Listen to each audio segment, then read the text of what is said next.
Então, pessoal, a gente está aqui hoje para a apresentação do trabalho de conclusão de curso do aluno Thales Oliveira. Ele tem de 20 a 25 minutos para fazer a apresentação dele. Quando você estiver pronto aí, Thales, você pode começar? Então eu vou dar início à apresentação do trabalho Síntese de controladores para um pêndulo invertido dinâmico, do discente Thales Campagnani, do curso de Engenharia Mecatrônica do Centro Federal de Educação Tecnológica de Minas Gerais. Sumário. Primeiramente, vou fazer uma introdução, uma contextualização ao projeto, apresentar o tema, bem como também a hipótese, os objetivos gerais, os objetivos específicos. Depois será apresentada a fundamentação teórica necessária para o projeto. Será apresentado o hardware, bem como a integração entre eles, a modelagem matemática, os resultados e discussões e, por fim, as conclusões. Introdução. O pêndulo invertido, ele é um pêndulo que tem o seu centro de massa acima do ponto de pivô. Isso faz com que qualquer perturbação produza uma resposta divergente, ou seja, o pêndulo caia, e ele tende a se estabilizar na sua posição de equilíbrio inferior.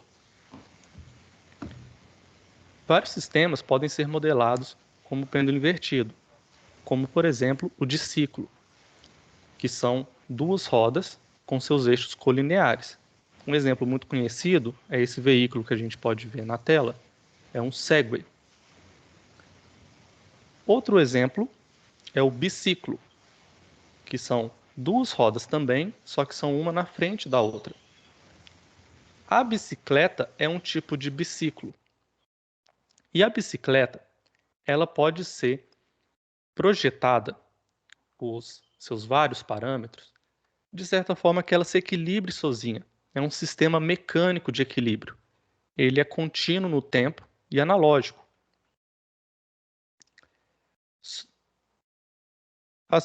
Uma pessoa em cima da bicicleta, ela pode aplicar um torque no guidão e, trabalhando junto com o sistema mecânico de equilíbrio, ela vai conseguir mudar a referência, ela vai conseguir mudar a inclinação da bicicleta e fazer curvas com ela.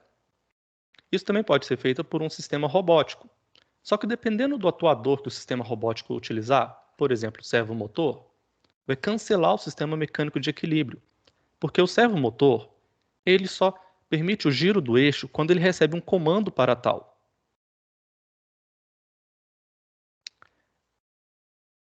A planta do trabalho é do tipo bicicleta, é um biciclo, em que ela tem um atuador no seu motor, na sua roda traseira, que atua na tração, e um atuador na roda dianteira, do tipo servomotor, que atua na direção. E ela tem uma série de componentes eletrônicos para fazer isso tudo funcionar, como sensores, microprocessadores, a bateria para realizar alimentação, etc.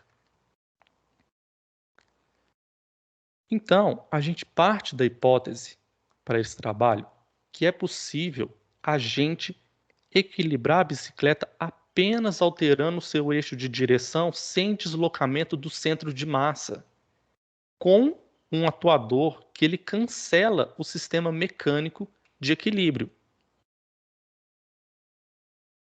O objetivo geral do trabalho é a gente investigar a controlabilidade desse sistema e, se ele for controlável, sintetizar controladores para os mesmos. Para isso, a gente precisa modelar matematicamente os sistemas, sintetizar controladores para o mesmo e desenvolver um software para a gente aplicar os controladores na planta real. Fundamentação teórica. Os dois atuadores utilizados são motores elétricos de corrente contínua com ímãs permanentes. De acordo com Fitzgerald, esse é o diagrama elétrico do motor deste motor. A equação 1, de acordo também com Fitzgerald, nos dá o torque mecânico do motor, o qual ele é dependente de Km, que é a constante do motor, e IA, que é a corrente de armadura. IA, por sua vez, é dependente da tensão terminal, VT, constante do motor Km, e a velocidade angular do motor, ômega-m. Km ômega-m é a contraforça eletromotriz. E também de RA, que é a resistência de armadura. Substituindo a equação 2 em 1, nós temos que o torque mecânico será dado pela equação 3, o qual Km e RA são constantes e VT e ômega-m são variáveis. Hardware. O microprocessador utilizado na planta é um Raspberry Pi 4. Ele possui um processador de 4 núcleos com arquitetura ARM, a mesma arquitetura utilizada nos celulares hoje em dia. Além disso, ele possui uma GPIO, com vários protocolos que podem ser utilizados no projeto, como, por exemplo, PWM, SDA, SPI, I2C, etc. Sensores. O sensor utilizado para aferir a inclinação da planta em relação à gravidade é o sensor MPU 9250. Ele é composto de 9 sensores. São 3 acelerômetros, 3 giroscópios e 3 magnetômetros. Cada trio de sensores é perpendicular entre si. Além disso, esse é um sensor inteligente porque ele possui um DMP, Digital Motion Processor. É um processador de movimentos digitais.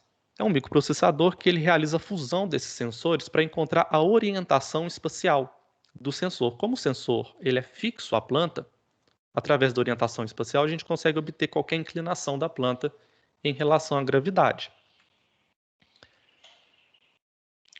O outro sensor utilizado é um potenciômetro. Ele está dentro do servomotor PowerPro MG995. O potenciômetro, por ser analógico, ele precisa de um conversor analógico digital, porque o Raspberry Pi não possui tal conversor. Então é utilizado um ADS 1115. Ele possui a precisão de 16 bits e o protocolo I2C. Então ele converte a tensão do potenciômetro, que está relacionada ao ângulo do servomotor, para uma faixa de 16 bits para o microcontrolador. E, por fim, o sensor utilizado na velocidade tangencial é o encoder óptico OPB. Ele é composto por um fototransistor e um LED infravermelho e um disco furado. Conforme o disco furado gira, ele permite ou não a passagem da luz infravermelho. Então, o fototransistor, recebendo ou não essa luz, ele deixa ou não a passagem de corrente, de certa forma que ele gera um pulso para o microcontrolador. Através desse trem de pulsos, é possível realizar a medição da velocidade. Atuadores. O ator traseiro é um motor CC com polia. Ele possui tensão máxima de 24 volts e outras características do motor serão dadas na seção de modelagem. O outro atuador é um motor CC com redução, que ele está dentro do servomotor PowerPro, já citado anteriormente. Ele possui tensão máxima de 7 volts. Alimentação. Para alimentar a planta, são utilizadas 2 baterias de polímero de lítio, cada uma com tensão de aproximadamente 12 volts. Como elas são ligadas em série, totalizam 24 volts de tensão máxima. Para realizar a alimentação dos 2 atuadores, são utilizadas 2 ponte a gás LN298. E, como cada dispositivo tem uma tensão diferente, por exemplo, Raspberry são 5 volts, o motor traseiro são 7 volts, então a gente usa o conversor de tensão XL4015, que ele é regulado, são 2 deles. Um é regulado para 5 volts para alimentar o microprocessador, o outro é regulado para 7 volts para alimentar a ponte H. A outra ponte H é ligada diretamente nas 2 baterias em série, de certa forma que ela manda uma tensão máxima de 24 volts para o motor traseiro. Na lâmina, nós podemos ver a integração entre os hardware. Todos os sensores são conectados diretamente no microprocessador e são alimentados por ele também na linha de 3.3 volts. O Raspberry ele é alimentado pelo um conversor de tensão regulado para 5 volts, que é, por sua vez, ligado em uma das baterias. O outro conversor de tensão também é ligado em uma das baterias e é regulado para 7 volts, alimentando a ponte H, que por sua vez alimenta o motor. E as duas baterias em série alimentam a outra ponte H, que alimenta o motor. O potenciômetro está acoplado em um dos motores e o encoder está acoplado em outro dos motores. E o potenciômetro ligado no ADS. Modelagem matemática. O pêndulo invertido dinâmico ele é um sistema MIMO. Ele possui duas entradas, são duas tensões, a tensão do motor traseiro, a tensão do motor dianteiro, e possui 3 saídas, a velocidade tangencial, uma posição angular, que é a inclinação do pêndulo, outra posição angular, que é o ângulo do eixo de direção. Esse sistema ele pode ser dividido em 3 subsistemas, os quais eles podem ser modelados com técnicas de controle CISO. Sendo o subsistema de inclinação podendo ser dividido em mais 2 subsistemas. O sistema da dinâmica de bicicleta, o qual este sim é modelado com técnicas de modelagem de sistema CISO, enquanto a cinemática da aceleração centrífuga é modelado por técnicas geométricas. A metodologia da modelagem do subsistema CISO será a seguinte. A gente vai partir de leis básicas para chegar a equações diferenciais. No caso dos 3 subsistemas, a lei básica será a lei de Newton.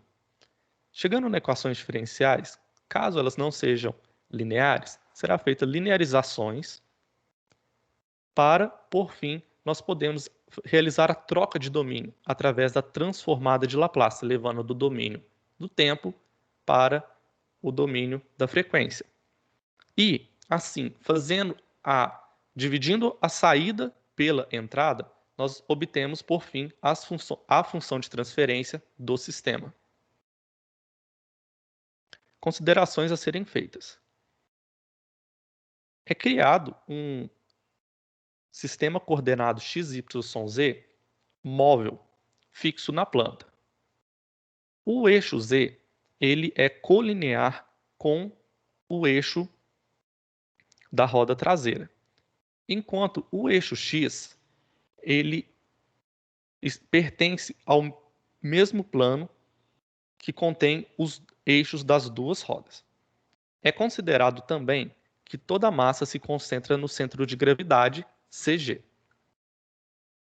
Velocidade tangencial.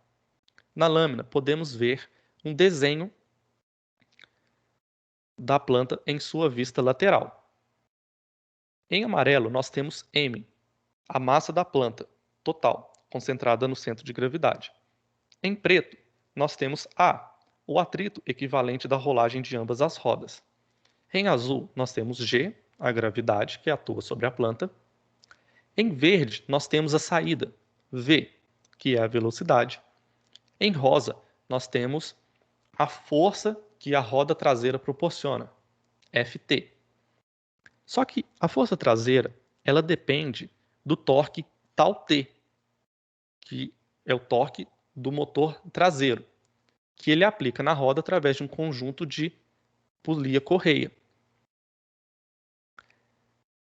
que depende então das variáveis dm, que é o diâmetro da polia do motor, dp, que é o diâmetro da polia da roda, e dr, que é o diâmetro da própria roda.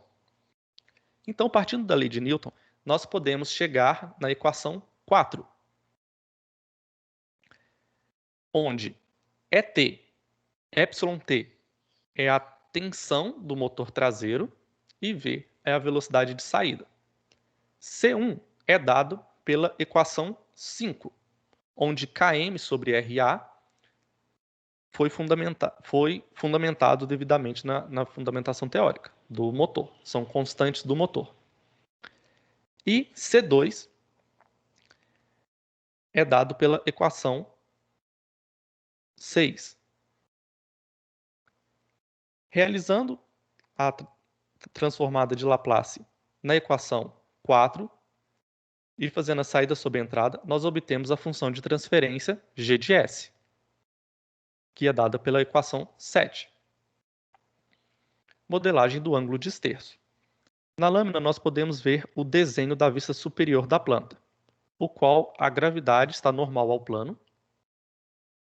Nós temos em amarelo J, que é o momento de inércia equivalente do eixo, B, que é o atrito equivalente do eixo, TD é o torque, tal D é o torque do motor dianteiro, que ele aplica no eixo, e alfa é o ângulo de esterço. A partir da lei de Newton, nós podemos obter que a equação diferencial que rege a dinâmica desse subsistema é dada pela equação 8, onde εd é a tensão do motor dianteiro e alfa ponto e alfa 2 pontos são as derivadas temporais da saída, que é alfa. Onde C3 é dada pela equação 9 e C4 pela equação 10, onde R é a redução do servomotor, a razão de redução. Realizando a transformada de Laplace e fazendo a saída sob a entrada na equação 8, nós obtemos que a função de transferência h de s, que rege a dinâmica do sistema, é dada pela equação 11. Modelagem da aceleração centrífuga. O ponto C é dado pela interseção dos eixos da roda dianteira e dos eixos da roda traseira. DC é a distância do centro de gravidade até o eixo da roda traseira. DE é a distância entre eixos.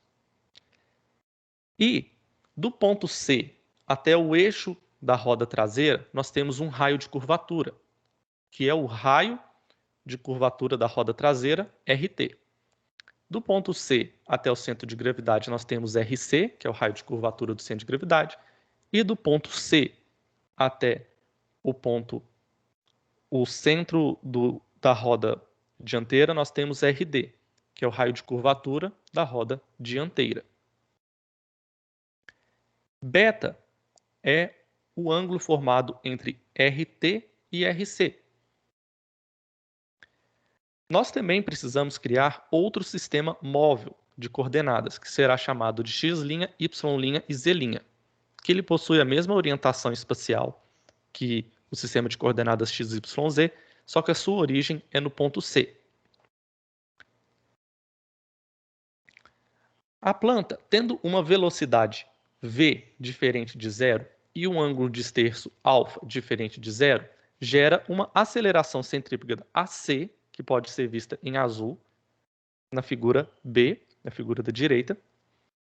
Só que a componente da aceleração centrífuga que gera momento em x é a componente z dessa aceleração, chamada de AZ, dada pela equação 11. AZ é uma função das variáveis alfa e v, que foram modeladas anteriormente. Só que essa equação, essa função AZ, ela é muito complicada, ela é não linear.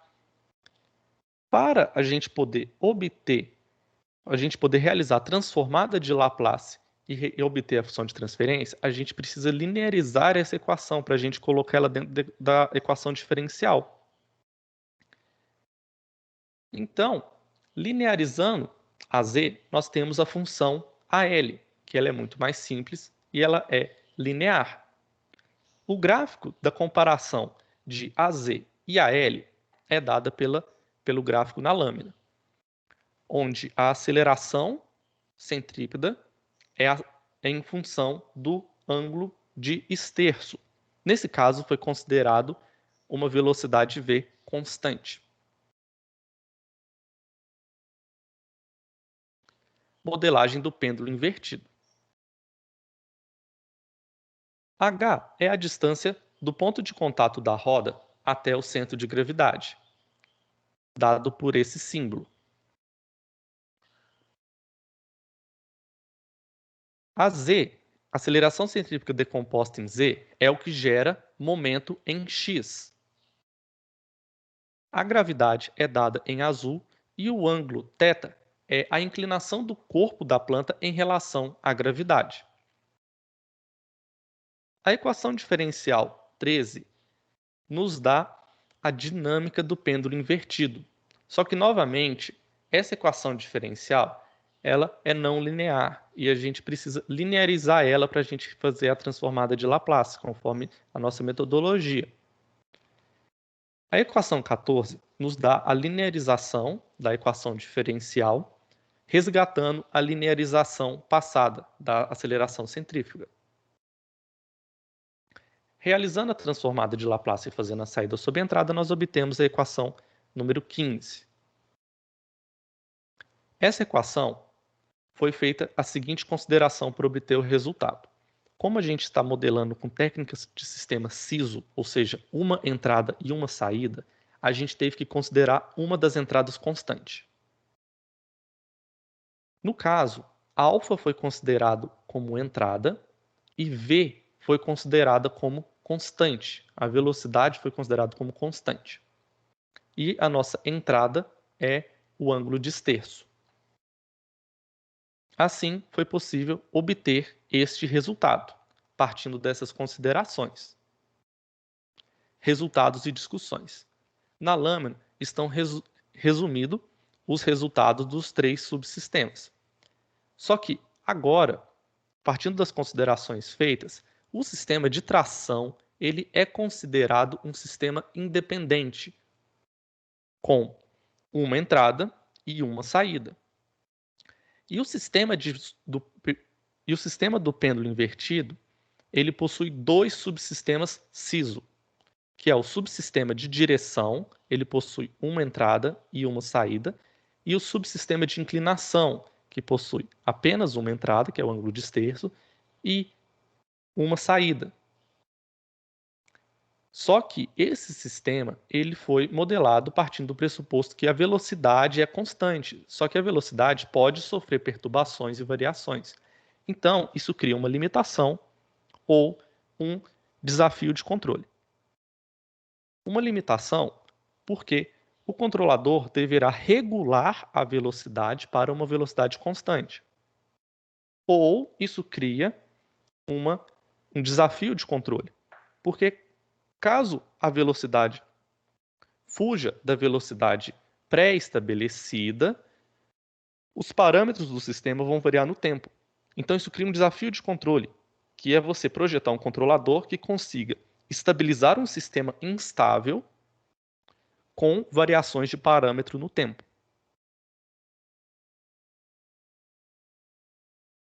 Conclusões. O tema do trabalho é investigar se o servomotor pode estabilizar a bicicleta com um atuador que cancela o sistema mecânico de equilíbrio. O objetivo geral é verificar se é possível sintetizar tais controladores para estabilizar o sistema. O objetivo específico de modelar o sistema foi atingido. Já o restante dos objetivos, que seria sintetizar os controladores e desenvolver os softwares, ficou para a próxima etapa, que é o trabalho de conclusão de curso 2. A descoberta feita é que a dinâmica do pêndulo invertido varia conforme a velocidade. A solução é controlar a velocidade tangencial para ser uma velocidade constante. Caso contrário, isso gera um desafio de controle, que é a variação de parâmetros no tempo. A hipótese não pode ser confirmada ou refutada ainda devido ao estágio do trabalho, sendo previsto para a próxima etapa. A maior dificuldade encontrada para o desenvolvimento do trabalho foi o tempo reduzido, além do ensino remoto. Então, muito obrigado a todos e é isso. Beleza, obrigado, Thales, pela apresentação. Eu gostaria de agradecer também a presença do professor Lúcio e do professor Ferreira como membros da banca avaliadora. O professor Luiz, ele está presente também, ele é co-orientador do trabalho.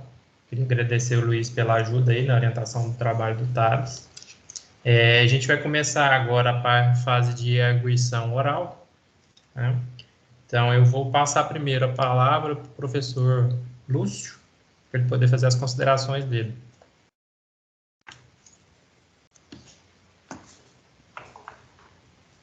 Boa tarde, vocês estão me ouvindo? Tá, você está me ouvindo? Sim. Beleza, tranquilo. Bom, primeiro agradecer ao professor Daniel pelo convite para participar da avaliação do TCC1 do Thales. Thales, eu acho que a gente que está te acompanhando aí desde o início do curso, né? Eu acho que tendo a oportunidade de ver o seu trabalho, né? Aqui como trabalho de conclusão, depois de ter visto que praticamente o seu primeiro trabalho lá no início do curso, né?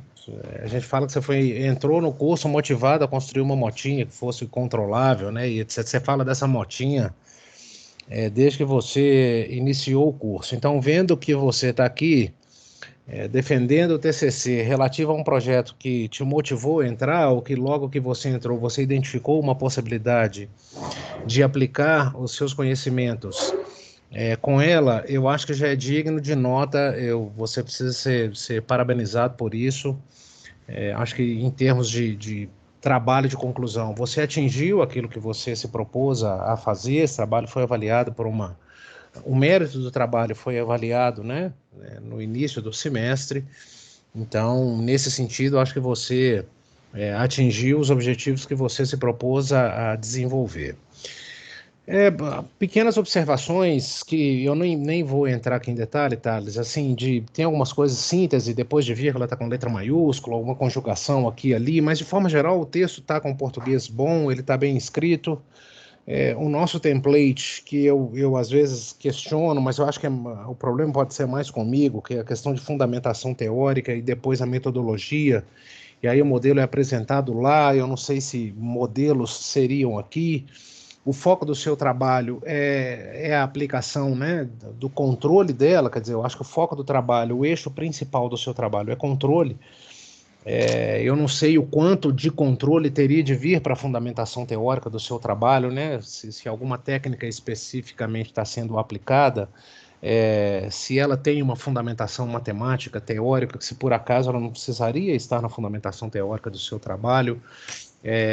Mas o modelo que eu participei, né, pude participar um pouco mais de perto do seu trabalho, e eu não participei de perto, mas um pouquinho que eu pude colaborar foi na questão dos modelos, né, você me procurou para tirar dúvida em relação a alguns termos de algumas equações de um artigo de onde você discutiu o seu modelo. Esse modelo que se apresenta, né, o Bicycle Model, é um modelo clássico para dinâmica veicular, e você o apresenta. E aí eu acho que o foco que eu preciso dar em relação ao seu objetivo e não em relação ao modelo, quer dizer, o seu trabalho que não discute o modelo, né? Você o aplica, mas enquanto uma ferramenta para atingir um objetivo de melhorar a vida do seu controle. Então, quanto mais preciso, quanto mais bem colocado o seu modelo, melhor você tira as variáveis de controle, ou mais suaves elas são dentro das limitações e de não linearidades que o modelo apresenta, que você já citou. Então, de forma geral, acho que a qualidade da sua monografia está muito boa, a organização do texto, e aí fica como uma observação, é só essa mesmo, que de repente tem a ver mais com a estruturação, o template. Aí eu peço para você conversar com o Daniel, com o Luiz, o que vocês combinarem aí para TCC2. Tá bacana, o que precisa vir de fundamentação teórica para o eixo principal do seu trabalho, que é controle, ou se não mesmo, só mesmo a questão do servomotor, e aí, se tá legal, eu não vou me contrapor ao que o trabalho decidir, o que os seus orientadores decidirem, o que eles decidirem para mim, tá bom. Sobre a qualidade do trabalho, eu acho que também, né, você é um trabalho cujo nível de dificuldade não é baixo, né? O seu trabalho não é trivial, até mesmo a partir do momento que você determina as não linearidades do seu modelo, né, que você fala que o modelo fica complicado, né, e aí matematicamente essas complicações podem vir das não linearidades ou das não convergências ou divergências produzidas pelo resultado matemático do seu modelo, na tentativa de solução. Ao fato de você enxergá-las já é um passo, né? Porque não enxergá-las, você simplesmente poderia não conseguir aplicar um algoritmo de controle que produzisse o resultado esperado. E isso, para mim, já é um grande passo, né? Quer dizer, uma vez que o TCC1, em tese, não parte de onde você está partindo, porque você construiu e agora está meio que validando, né? Então, no passo normal, você estaria validando um modelo aqui, tentando enxergar as não linearidades, e você enxergou as dificuldades que o seu modelo apresenta, o que é mérito também. E sobre o cumprimento, né, dos seus objetivos, das integrações entre áreas, eu acho que o seu trabalho ele é muito focado no eixo de controle. Eu acho que você precisaria trazer para o texto, nem que fosse no preâmbulo do seu trabalho, a contribuição da segunda perna forte do seu trabalho, né? Se é a parte de sensores e atuadores, se é a parte da instrumentação, né, a parte de medição, se vai ser a parte da dinâmica veicular, descobrir qual é a segunda perna forte. Isso não inviabiliza o seu trabalho sobremaneira, mas nós ainda temos essa herança, né, dos nossos TCCs em tese terem de integrar duas áreas, que eu apresento uma visão divergente disso. Acho que o nosso TCC pode ser pulsante sem problema nenhum e sem demérito do trabalho. E o seu trabalho, eu acho que está exatamente nessa interface de quem defende essa tese.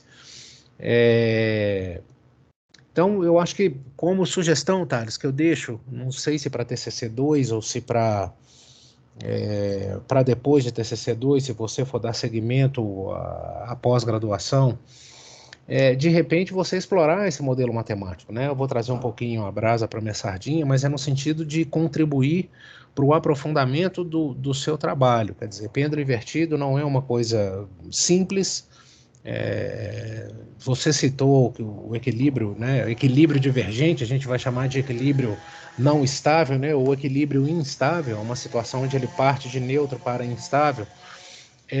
E aí, de repente, você explorar esse Bicycle Model e simulá-lo, né? Seja em Adams, seja em VI Grade, a partir da determinação do CG, porque sua motinha tá modelada. Então, isso não seria um negócio muito difícil de fazer. Se você tem o desenho de todas as partes, né, de todos os componentes massivos da sua moto, você pode jogar em um software simples de desenho, né, tira a posição do CG e aí leva para um Adams ou para um VI Grade essa posição do CG e coloca a sua moto para andar. E aí nessas configurações que você tem e que são controláveis, né, de velocidade e etc., para as características que você tem, você conseguiria afinar o seu modelo, acertar o seu modelo, né? De repente, quem sabe descobrir alguma coisa que pode melhorar as suas ações de controle e você tem um resultado comparativo, né? Embora fosse quase quali-quante, porque medir nessas circunstâncias, né? Eu já vi sua moto andando, quer dizer, o guidão varia, as ações de controle ali são muito rápidas, mas de repente a gente até veria algumas circunstâncias limítrofes, né? Quem sabe a gente conseguiria comandá-la em algumas situações limítrofes de tombamento lateral, velocidade máxima, alguma coisa assim que seria legal da gente reproduzir a software, que é uma tendência, né, da engenharia aí, é que a gente tenha protótipos virtuais que sejam quase para liberação de projetos. E aí a gente conseguiria comparar, né, um resultado numérico com o seu resultado experimental. Mas é só sugestão, não sei se é possível para o TCC2, coisas simples são possíveis, mas de repente, quem sabe, se for continuar na pós, essa relação aí é uma relação que interessa de alguma forma a indústria. E acho que só, cara, essas pequenas observações de texto, depois eu posso te passar isso, mas é coisa pouca. O que eu falei, assim, se você fizer uma corrida de olho rápida, você vai ver que algumas coisinhas de concordância, letras maiúsculas depois de vírgula, onde eu acho que não é nome de técnica, não é nada, eu acho que é mesmo o corretor, a hora que digita, ele muda a letra, e não é nada que compromete o seu trabalho, mas você está de parabéns, Daniel, pela orientação, Luiz, pela coorientação. desejo sorte aí na continuação do seu trabalho. Daniel, eu encerro por aqui, obrigado. Muito obrigado, Lúcio, pelos comentários. Eu acredito que todos os comentários foram muito pertinentes, né? Principalmente em relação aí à parte de fundamentação. Realmente ficou devendo, né? A parte de fundamentação, mas ainda está em tempo, né? Para o TCC2, acredito que deve fazer inserir isso, até porque ele ainda não utilizou, né, as técnicas de controle ainda, então eu acredito que ainda está em tempo ainda. Obrigado. Eu vou passar a palavra agora para o professor Herrera para fazer as considerações dele. Opa, alô, boa tarde. Estão me ouvindo? Boa tarde, estou sim. Não, tá bom, obrigado. Então, boa tarde a todos. Obrigado pelo convite. Primeiramente. Thales, vamos lá, bem rapidamente. Bom, primeira coisa para falar, não é um trabalho da minha área, né? Fiquei lisonjeado com o convite, mas não posso contribuir muito tecnicamente. Mas eu tenho algumas observações que eu gostaria de te trazer. Primeira delas, mais importante para mim, Thales, é o seguinte: o seu trabalho, eu não consigo definir se ele é um projeto, se é um estudo de caso, se é uma investigação, se é uma proposta de teoria. Não dá para entender. Ou seja, é questão da forma. Então, é uma sugestão que eu quero te fazer, que você escolha, ou se você já escolheu, que você implemente, né, a sua ideia de acordo com a forma. Por exemplo, se for um projeto, o que é o normal, né, num trabalho de conclusão de curso de engenharia, que você siga metodologias de projeto. Existem várias metodologias, mas é muito importante você seguir a metodologia de projeto, principalmente para que fique bem registrado. Então, eu tive alguma dificuldade na leitura do texto, porque as informações, elas estão desordenadas. Então, veja, eu estou fazendo uma crítica à forma, não ao conteúdo.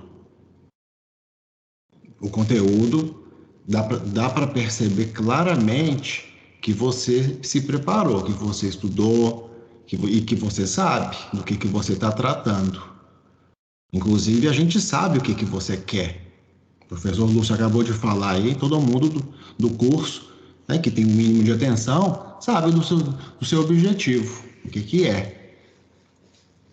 Então, é importante ordenar as ideias, ordenar as informações, para que o seu projeto fique, né? Forma científica de escrever. Então, essa é a minha principal crítica. E aí, ainda dentro dessa forma, também achei estranho a fundamentação teórica muito magra. E eu fiquei com a impressão que você poderia colocar parte da modelagem que você faz lá no 4º ou 5º capítulo na fundamentação, né? Partindo da lei de Newton, partindo das leis da dinâmica veicular, sem necessidade de chegar no detalhamento do seu veículo, apenas a fundamentação propriamente dita. Outra coisa também que eu achei estranha foi a questão de um capítulo com o nome de hardware. Isso não é nome de capítulo. Eu até fiz uma observação lá no texto que eu vou te devolver. Mas como que o nome de capítulo é hardware? Que nome é esse? Então achei bastante estranho também. E para finalizar, te dar os parabéns. Acho que você escolheu um bom tema. Estamos aqui para avaliar se você realmente cumpriu, adquiriu aquele perfil necessário para receber o diploma de engenheiro. Aqui a gente está no meio, né, na primeira etapa, no meio do caminho, e me parece que vai dar tudo certo. Então é isso. Agradeço novamente e continuo à disposição. Muito obrigado. Devolvo a palavra para o professor Daniel. Obrigado, professor, pelas considerações. Eu acho que são muito pertinentes, sim. A gente vai avaliar isso aí para a continuidade do trabalho. Queria perguntar agora se o professor Luiz quer fazer algum comentário. Boa tarde a todos. Queria, Daniel, agradecer o Lúcio e o Christian por terem aceitado participarem da banca, né? E dar aqui a minha opinião, que eu concordo com o que foi dito por eles, né? Eu acho que algumas coisas eu já cheguei a comentar com o Thales, né? Acredito que você também, em alguns pontos que foram mencionados aqui. Mas é igual você comentou mesmo, Daniel, acho que como o trabalho ainda está caminhando, né? A gente está na metade, e aqui é mais como se fosse uma qualificação. Eu acho que a gente tendo esse feedback da banca, fica mais fácil para a gente também nos orientarmos, né, no sentido de a gente já sabe onde a gente quer chegar, como o Lúcio e o Christian falaram, de acordo com sempre com qual foi o desejo do Thales, né? Acho que isso é uma coisa que a maioria dos professores do Cefet já tem essa noção. Então, agora é a gente pavimentar esse caminho, né? Acho que tá bem encaminhado esse caminho, mas eu acho que a gente precisa agora focar mesmo na apresentação do resultado, colocar uma metodologia de tal forma que facilite para alguém que queira reproduzir depois o trabalho do Thales, né? Para ficar como uma contribuição também para o Cefet, né? Era só isso. Agradecer aí o Daniel pela parceria e o Thales pelo convite, né? De ter me chamado para ser co-orientador. Era só isso. Obrigado, pessoal. Pessoal, obrigado novamente, né, pela participação de todos. Agora a gente vai fazer um comentário a respeito do trabalho. Eu vou fazer um comentário rápido primeiro, em relação a algumas coisas que você falou na sua apresentação, tá? Isso é só um detalhezinho, que você comentou que você ia fazer a transformada de Laplace e falou que você estaria no domínio da frequência. Isso você tem que tomar cuidado, porque normalmente quando a gente está falando de domínio da frequência, a gente está falando a gente não está falando de Laplace, porque o Laplace a gente não está trabalhando só com frequência, a gente tem a parte de transitório também, tá? E quando a gente está falando do domínio da frequência, a gente está falando só da parte realmente de estado estacionário oscilante, tá? Então a gente está falando lá de J ômega só. E quando a gente está falando de Laplace, a gente ainda tem a parte transitória. Mas só um detalhezinho do seu slide 15, você falou a respeito disso. No mais, eu gostei da sua apresentação, tá? Apesar de você ter planejado fazer diferente, né? Acabou que não deu certo, mas você acabou se virando aí, que ele estava preparando um vídeo para passar para o pessoal, mas na última hora não deu certo, aí ele teve que fazer ao vivo, mas acabou que deu certo. Eu acho que a apresentação foi boa. E eu acho que é isso, né? Obrigado, Thales, pelo trabalho, né? Obrigado, Luiz, pela ajuda novamente. Obrigado, pessoal que participou da banca. Eu vou pedir licença agora do Thales, da sala, para a gente poder conversar mais em privado agora a respeito do trabalho, para a gente passar a fazer o parecer final. Tá bom, muito obrigado a todos. Eu vou dar licença. Estou de volta. Thales, a gente avaliou aqui, né, o seu trabalho, e isso foi considerado aprovado no trabalho de conclusão, tá? Eu anotei aqui algumas correções, né, que os professores passaram, que algumas considerações. Eu peço também que, se os professores tiverem feito alguma anotação no arquivo, que enviem também para a gente, tá? Para a gente poder fazer as correções adequadamente. Então, você foi aprovado, Thales. Muito obrigado a todos, gente. Estou muito feliz. Parabéns, Thales. Obrigado aí, Lúcio e Christian. Valeu. Obrigado, pessoal. Boa tarde a todos. Valeu, Tchau, gente. um abraço. Até mais. Obrigado. Até mais.